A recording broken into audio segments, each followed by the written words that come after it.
The following was recorded in front of a live studio audience at the Studio 21 Podcast Cafe. This is the United Podcast Network.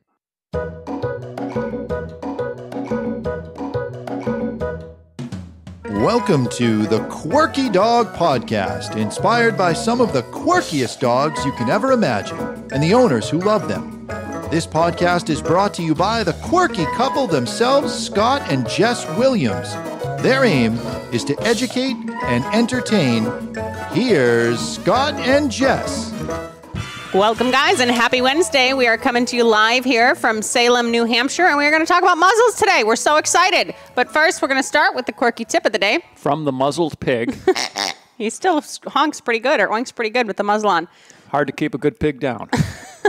So I think we've already talked about how Baskerville muzzles are a favorite as a quirky tip of the day. So today, our quirky tip is just going to be, if your dog is not conditioned to a muzzle, condition them to a muzzle. Why not? A lot of people just use muzzles for, if the dog's not aggressive, why should it be muzzled? But it's a good exercise to do for your dog, and we're going to spend the whole podcast today breaking down a bunch of different muzzles and talking about the benefits and everything else. An ongoing theme I have with my clients is to be proactive rather than reactive with your dog. So it's better to condition a dog to a muzzle before you ever need one, so that when the day comes, and it probably will over the life of a dog, where it may be a good idea to put a muzzle on your dog, it's not coming out of left field. They're not all stressed about the muzzle itself, you know? Yeah, we always say, if you just use it to go to the vet or something else, then this is now going to be a precursor for, this classical condition thing. Oh, my God, here comes the muzzle. I'm getting my nails cut. I'm going to the vet, this, that, and the other thing.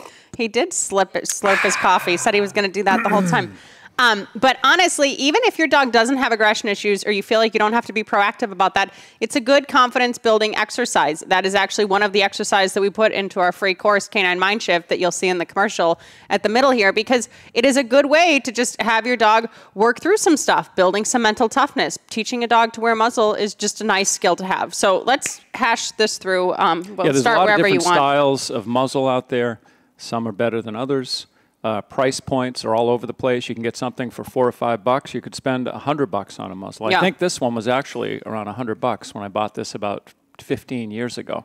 So they're all over the place. You don't need to spend a lot of money on a decent muzzle, though, that's for sure. They've come a long way in the technology and the dog's ability to breathe and drink water and eat food through a muzzle and all those kind of things, you know? Let's talk about this guy. Yeah, so this is I feel like this is a big size, like a Roddy size. The most common muzzle, and it's got an open end on it. And this makes everyone feel better that, it's great. The dog can eat treats and breathe and all this stuff. He can also nip at you and actually bite you if he wants to with an open-ended muzzle.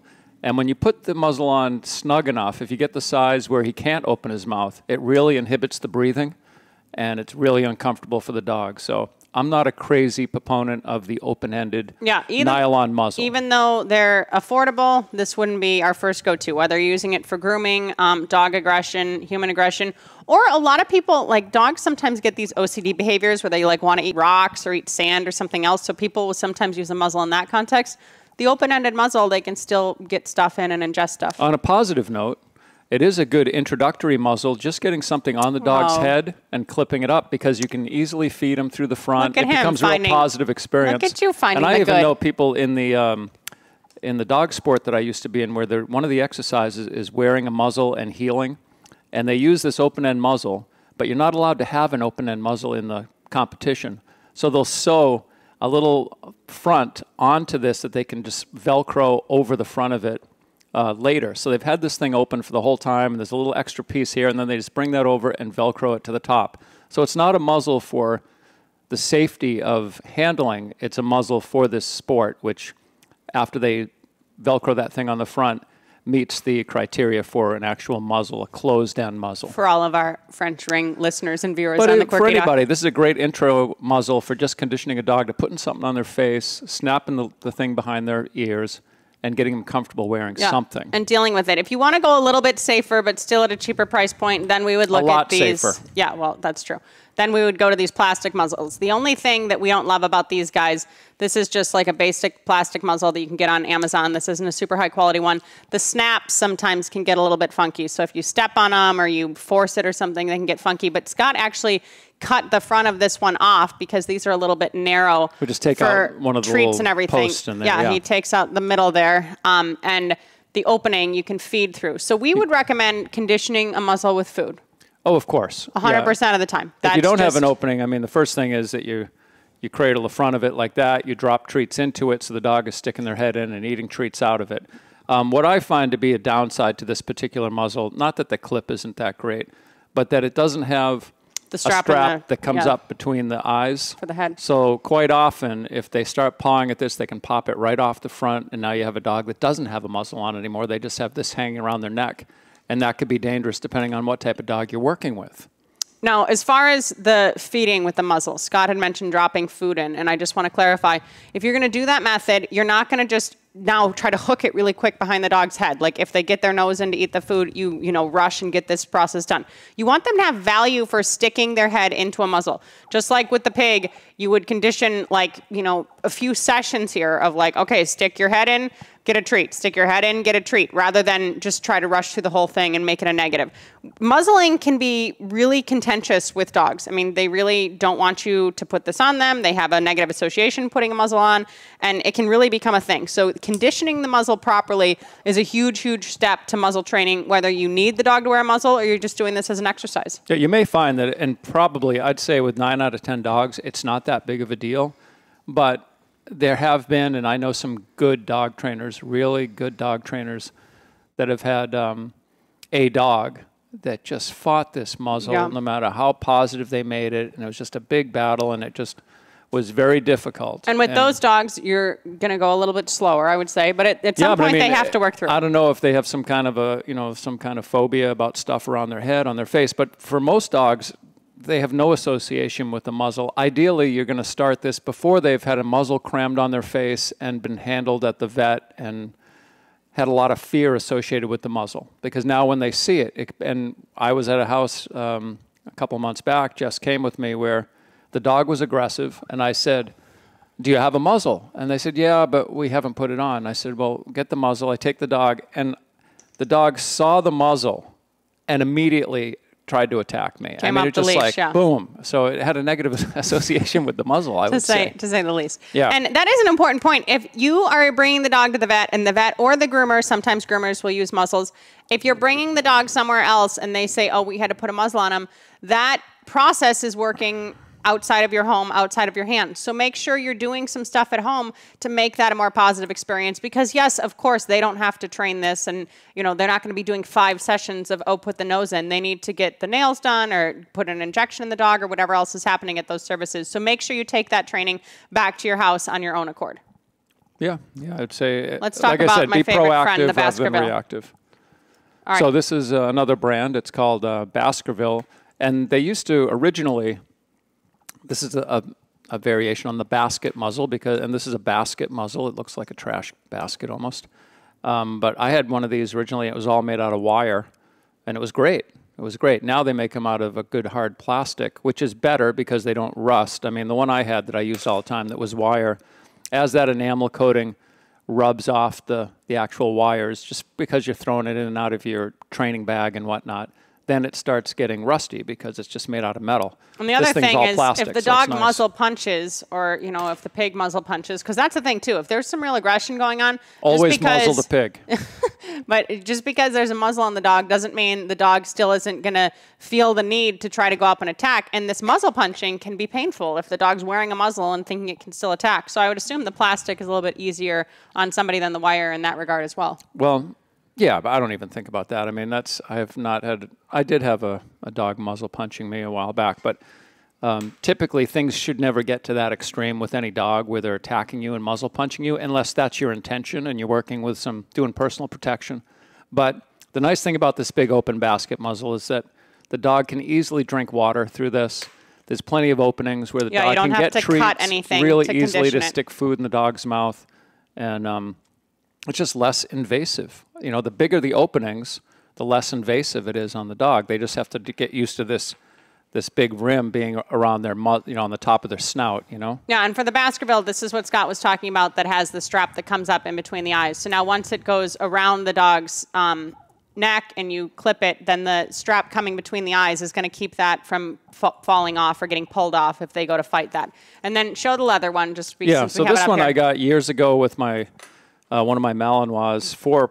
I actually foolishly bought it for the dog sport because it's way, way overkill. And I was at some kind of a trade show or something, and they had them there. But it's what does that say on there, babe?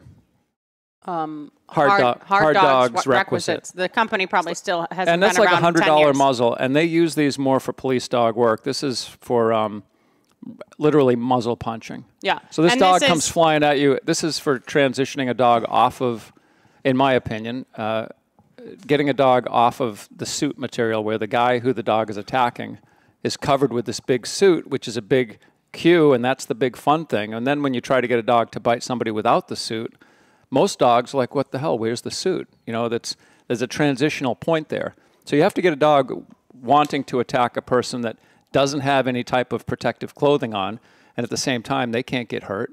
So then you start going to the muzzle type stuff, but it has to be a safe muzzle that isn't going to come off and have, God forbid, someone get bit, you know? Yeah, and for those listening that aren't actually watching, what we're looking at here is kind of just like a leather bucket in a certain sense, and I wouldn't recommend getting a leather muzzle like this for any pet dog stuff. I would get more of these basket muzzles that you can get on Amazon and everything else. Start with the cloth muzzle like Scott showed.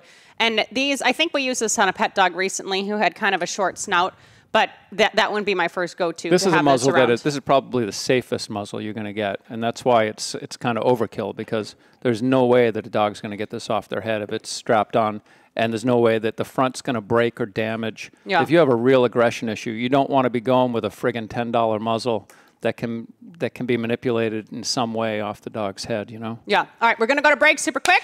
And again, this course has muzzle conditioning in it if you're curious, and we'll talk to you after break. Does your dog lack self-control? Are you looking for some answers? Would you like your dog to be calmer? Does your dog lack confidence? Canine Mindshift. Enroll in a free course today. Simply go to caninemindshift.com. That's caninemindshift.com.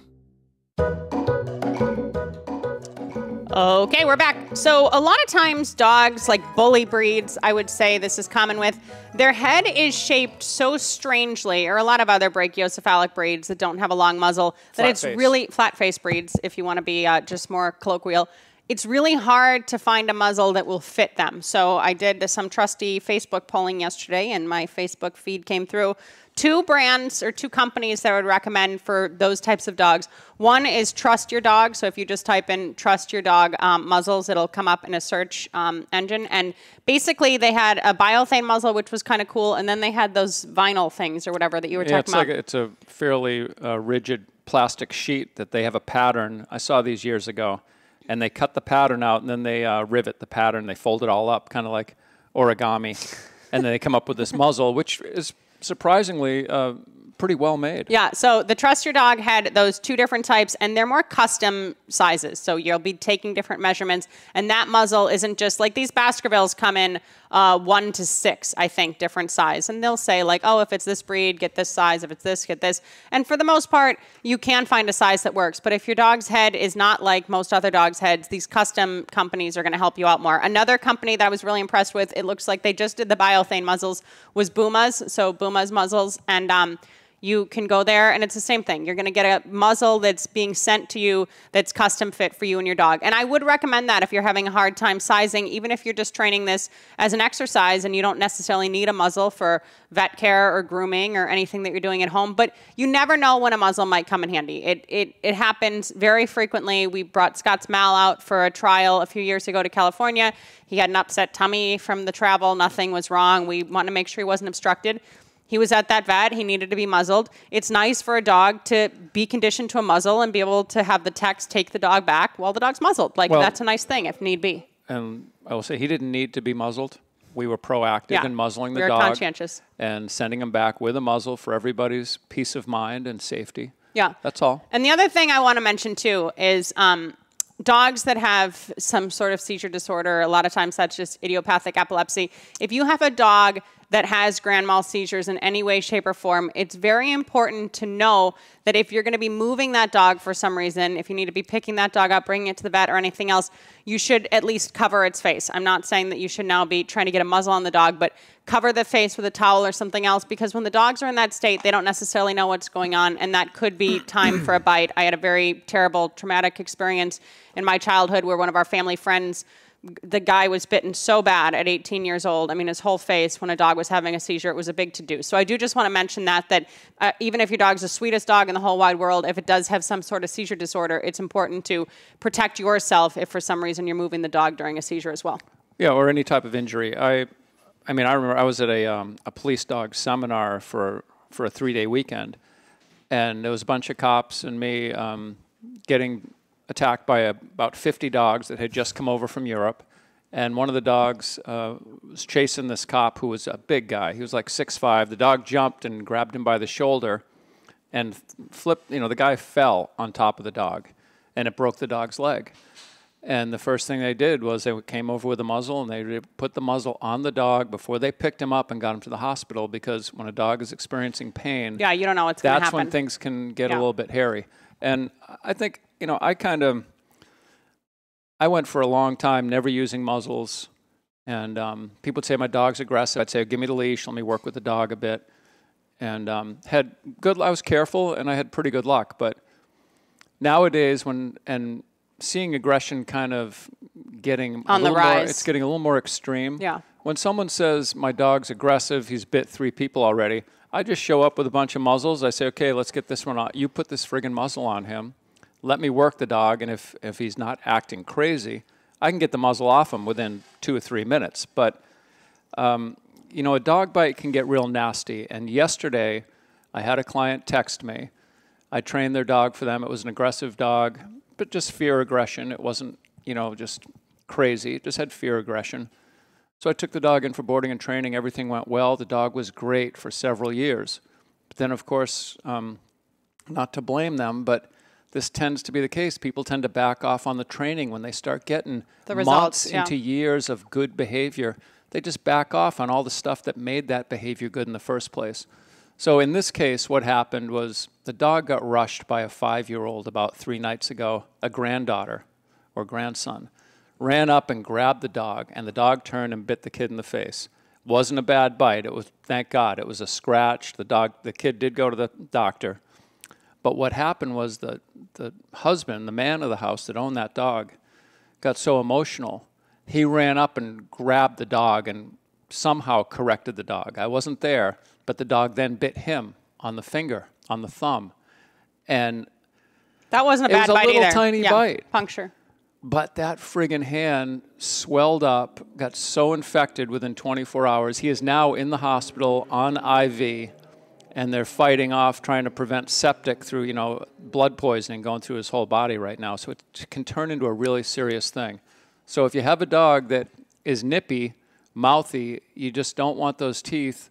And it's almost the same issue with cats, where a cat bite can get infected quick because it's a tiny puncture and the germs stay in that little puncture, as opposed to, I've had many dogs bite me doing dog sport work where I've needed 5 or 6 stitches here and there. It's kind of a rip or a tear.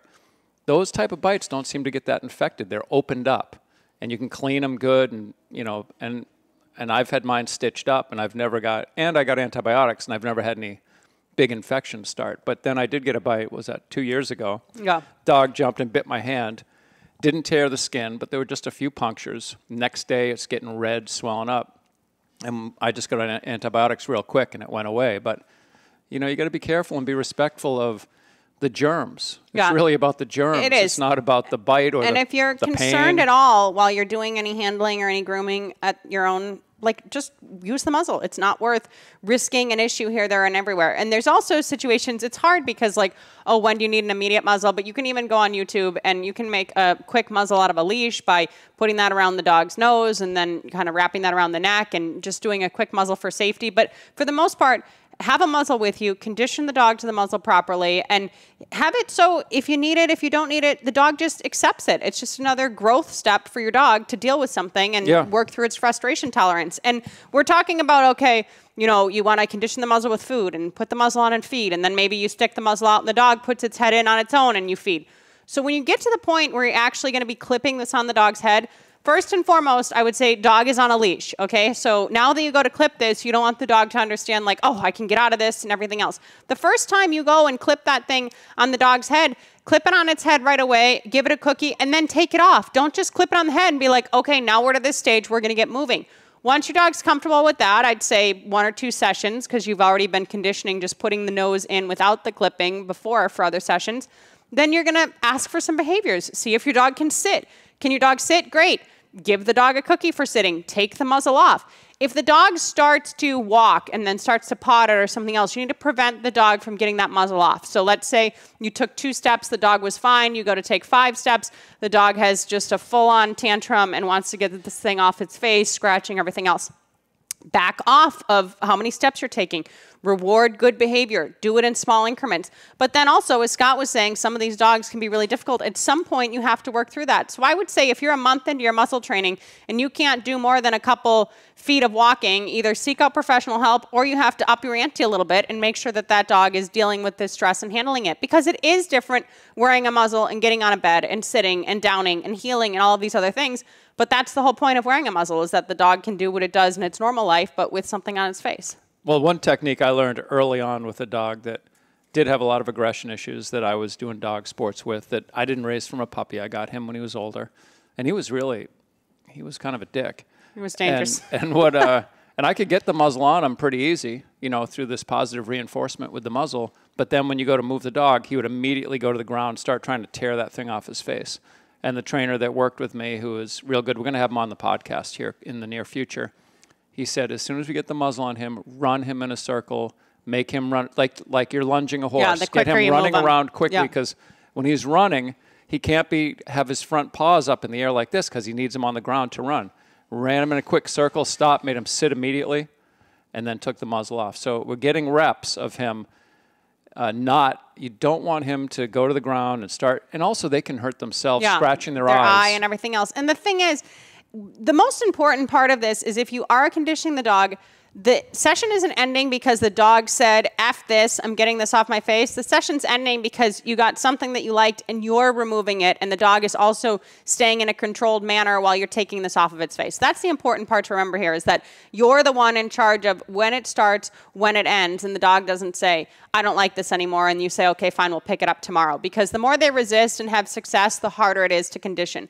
But honestly, if you have not, what were you going to say? Sorry. Well, just that the muzzle itself is not a negative thing. And quite often, the dog just doesn't want to be bothered. They don't want you to mess with them. They're afraid of something different and new that they don't like. Maybe this is going to suck, and they retreat or don't want to do it. And they've probably done that behavior in many other situations as well. Yeah, it's the same thing when someone says, my dog hates the harness. My dog, runs and hides and hates the harness. It's just about conditioning properly. But you need to get the dog to a point where the dog can function as it does without the muzzle while it does wearing the muzzle, because that's the whole point of the muzzle, is safety. And a lot of times, these dangerous dog hearings and stuff, if you saw our Boston dog lawyer episode, sometimes they result in the dog's okay to still stay in the home, but if it's going to be out, it has to be on this long of a leash and it has to be muzzled. If you're going to have a dog then that has to be muzzled every time it's out of the house, it better freaking accept that thing. And I do want to say as a side note, this is something that's coming up more frequently lately.